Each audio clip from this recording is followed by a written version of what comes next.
com a cabeça dele. Só que Beethoven é muito contestatário, é uma pessoa que não aceita as coisas. A obra dele, inclusive, é bastante assim, né? Foi ele quem começou o romantismo na música, né? Ele que quebrou os parâmetros de Mozart, de Haydn, e fez uma nova proposta, né? Justamente por essa forma de ser inquieta, que sempre queria desbravar horizontes novos, né? Por exemplo, com relação aos ideais de igualdade, fraternidade e liberdade, ele dizia: como que uma pessoa que tem que ser igual pode ser livre? Se você está colocando a igualdade para todo mundo, você já não está fornecendo a liberdade. E que fraternidade que é essa? Esse era Beethoven. Paralelamente a isso, houve um tsunami, eu vou dizer assim, de problemas familiares, né? Ele é filho do segundo casamento. O primeiro casamento, a mãe era viúva. Ela teve um filho, né, que faleceu com poucos meses de idade e logo depois faleceu o marido. Então, viúva, ela conheceu, alguns anos depois, quem viria a ser o pai de Beethoven, Johann von Beethoven. Tiveram 7 filhos. O primeiro também faleceu. Os 3 últimos também faleceram. Beethoven, o compositor, é o número 2, Ludwig.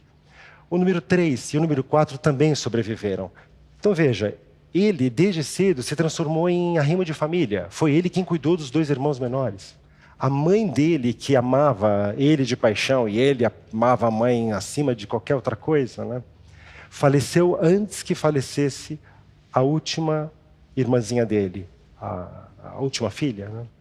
Além disso, sobreveio a surdez, né? Então, imagine todo um quadro propício para que alguém possa dizer: minha vida não tem como ir avante, né? Eu estou fadado ao fracasso, né?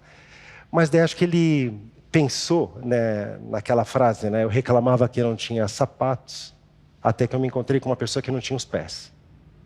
E ele falou: deixa eu fazer algo de tudo isso, quer dizer, deixa eu usar esse meu temperamento, deixa eu usar o meu dom musical para poder fazer algo, para deixar um legado. E foi isso que ele fez. Quer dizer, é impressionante que, como músico, a gente tem que interpretar vários compositores.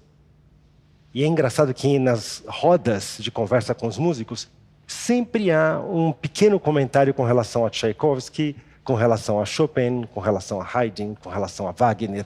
Não, porque esse daqui tem uma orquestração um pouco pesada. Não, esse entendia muito do piano, mas não entendia de orquestra. Esse daqui... Com relação a Beethoven, nada. Ninguém ousa falar nada sobre Beethoven.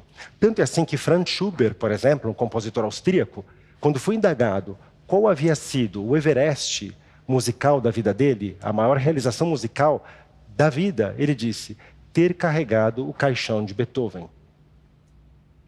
Brahms, para vocês terem uma ideia, Johannes Brahms, um compositor alemão, ele rasgou 2/3 das obras que ele compôs. O que a gente conhece hoje de Johannes Brahms é 1/3 do que ele compôs. Por quê?